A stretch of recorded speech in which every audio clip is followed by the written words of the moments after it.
வெலை மீன் 2 எடுத்துருக்கேன் பொரிக்கிறதுக்கு. அதுக்கு இப்போ நம்ம வந்து ஒரு மசாலா ரெடி பண்ணிடணும். அதுக்கு வந்து 2 ஸ்பூன் அரிசி மாவு, அப்புறம் வந்து 1/2 ஸ்பூன் மஞ்சள், 2 ஸ்பூன் வத்தல் பொடி, வேறு எதுவும் போடுறது கிடையாது நம்ம. அப்புறம் வந்து இதுக்கு தேவையான அளவு மீனுக்கு தேவையான உப்பு. இப்போ இதில் வந்து எலுமிச்சம்பழத்தை ஒரு அரை எலுமிச்சம்பழத்தை புழிஞ்சி மசாலாவில் விட்டு நல்லா பிரட்டிடலாம்.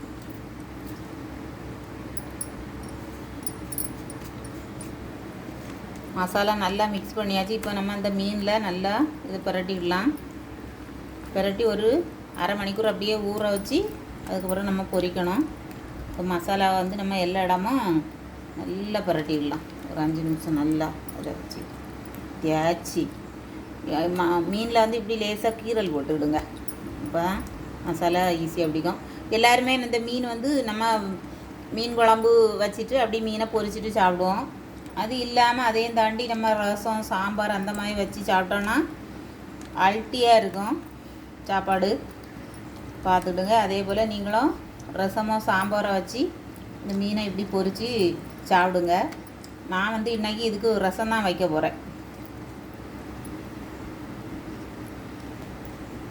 இதே போல் மசாலா தடவி ஊற வச்சு பொரித்து சாப்பிட்டுட்டு சொல்லுங்கள் கமெண்டில். வீடியோ பிடிச்சா லைக் பண்ணுங்கள், மறக்காமல் சப்ஸ்கிரைப் பண்ணுங்கள். புதுசாக பார்க்க விளைஞ்சது தான் ஒரு சப்ஸ்கிரைப் பண்ணிவிட்டு போங்க மக்களே.